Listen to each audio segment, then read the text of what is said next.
నాకు ఒక ఇష్యూ ఏంటంటే డెఫినెట్గా మీరు అన్న పాయింట్ ప్రజల నుంచి కూడా రావడం అనేది సంతోషించాల్సిన విషయమే. దానికంటే ముందు ప్రభుత్వాలు వీటిని ఎలా సెట్ చేయాలి అనేది ప్రభుత్వాలు ఆలోచించాలి. ఈ ప్రభుత్వం ఆలోచించలేదని మనం అనడానికి లేదు. రాధాకృష్ణన్ గారి కమిటీ వేశారు, నో డౌట్. కానీ ఎక్కడ ప్రాబ్లం వస్తుందంటే స్వామినాథన్ గారి కమిటీ వేసినా సిఫారసులు అమలు చేయరు, జైతీ ఘోష్ గారి కమిటీ వేసినా సిఫారసులు అమలు చేయరు, రాధాకృష్ణ గారి కమిటీ, అది ఏ రంగమనం కానివ్వండి, అది వైద్యము, వ్యవసాయము, విద్య, వాటెవర్, రాధాకృష్ణన్ గారి కమిటీ వేసినా నివేదికలు అమలు చేయరు. సో ఇక్కడ రాధాకృష్ణన్ గారు ఇచ్చిన సూచనల సారాంశం ఏంటి ప్రధానంగా? అంటే ఆయన ఆ కమిటీ ఏంటంటే చాలా పెద్ద కమిటీ, అంటే చాలా మంది 10 మంది దాకా ఉన్నారు ఆ కమిటీలో. రకరకాల సూచనలు చేశారు. మొత్తం మీద 101 సజెషన్స్ ఇచ్చారు, 101 సజెషన్స్.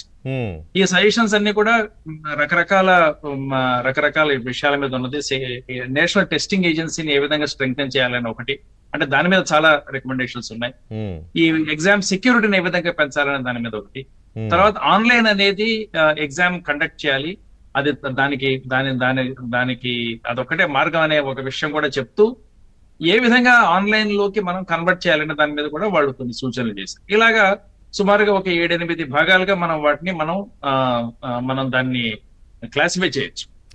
ఈ గవర్నమెంట్ ఏం చేసిందంటే అది సెప్టెంబర్ 2024, ఇప్పుడు ఈ కమిటీ మనం ఏదైతే మాట్లాడుతున్నామో 2024 సెప్టెంబర్ లో ఈ నివేదిక వచ్చింది.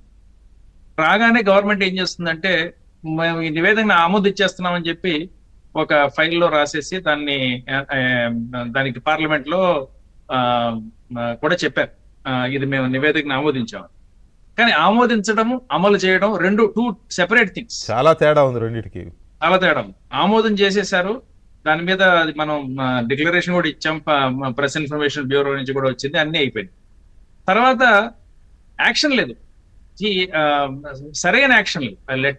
ఐ వాంట్ అసలు లేదనడం కూడా తప్పు. ఎందుకంటే కొంత ఎన్టీఏలో కొన్ని మార్పులు వచ్చినాయి, డీజీని కొత్త మంచి డీజీని తీసుకొచ్చి వేశారు. తర్వాత అయితే వాడిని స్ట్రెంగ్తెన్ చేయడం దాని మీద అయితే ఏమీ పెద్దగా యాక్షన్ జరగలేదు. అంటే ఉండాల్సినంత యాక్షన్ జరగలేదు. అది సాధారణంగా గవర్నమెంట్ లో అయ్యేది. అంటే అందుకని నేను అంటున్నా, ప్రజల నుంచి ఎప్పుడైతే డిమాండ్ వచ్చిందో అప్పుడు ఈ ఫైళ్ళన్నీ ఓపెన్ అవుతుంది. అది అయ్యేంత వరకు కూడా ఏదో మనం చేసేసాం sir, we have already approved this అనేది ఒక తంతు కింద ఒక సమాధానం వస్తుంది. సార్ మీరు కూడా స్టూడెంట్ లైఫ్ చూశారు, చాలా కింది స్థాయి నుంచి చదువుకుని చాలా అనుభవంతోనే చదువులో కూడా అనుభవం కదా, స్కూల్ ఎడ్యుకేషను, తర్వాత ఇంటర్మీడియట్ ఎడ్యుకేషను, హైయర్ ఎడ్యుకేషను, యూనివర్సిటీలో చదువుకోవడం, ఇవన్నీ చూసి వచ్చిన వాళ్ళే. మీరు చూసిన వాళ్ళమే, మీ తర్వాత మేము వచ్చిన వాళ్ళమే.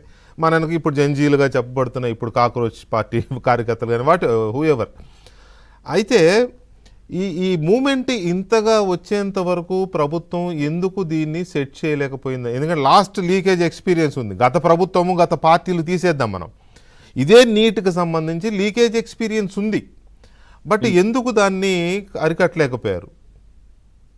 అంటే దీనిలో కొంత ఒక విధంగా చెప్పాలంటే 2 రకాలని మాట్లాడచ్చు. ఒకటి ఏంటంటే చిత్తశుద్ధి ఉందా, టయానికి మనం యాక్షన్ తీసుకునే ఒక సిన్సియారిటీ ఉందా అనేది ఒక క్వశ్చన్ డెఫినెట్ గా వస్తుంది, ఎవరికైనా వస్తుంది. అవును. కానీ మోర్ దాన్ దట్ ఏంటంటే ఒక కన్వెన్షనల్ థింకింగ్, అంటే ఆఫ్లైన్ లో మనం ఎప్పటి నుంచో చేస్తున్నాం, 20 లక్షల మంది పిల్లలు రాస్తారు, ఆన్లైన్ లోకి పోతే మనం మేనేజ్ చేయలేకపోతే ఏమైపోతుంది, అప్పుడు ఇంకా సమస్య వస్తుందని చెప్పి ఈ విధమైన ఒక కన్వెన్షనల్ థింకింగ్ ఒకటి అధికార బృందంలో ఉంది, పాలిటిషియన్స్ లో కూడా ఉంది, మన మంత్రి లెవెల్లో అందరు కూడా ఇది చాలా పెద్ద కార్యక్రమం, ఇది మనం ఆన్లైన్ లో మనం పెట్టద్దు అనే ఒక థింకింగ్ ఉంది. అంటే that arises out of a conventional thinking.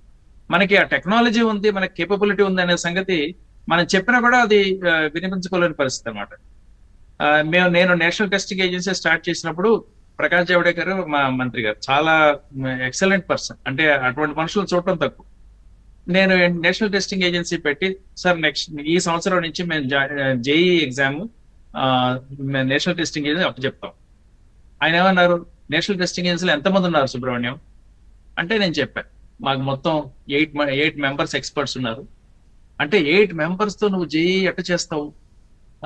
అంటే నేను చెప్పాను సార్ వీ యూస్ టెక్నాలజీ, ఆ, because technology is a very, టెక్నాలజీలో ఏంటంటే 1 to 1 million పోవచ్చు మనం, అంత అటువంటి కెపాసిటీ మనకు ఉంది టెక్నాలజీ. Hmm. ఇండియాలో ఆ టెక్నాలజీ ఉంది. Hmm. మనం చేస్తున్నాం కూడా.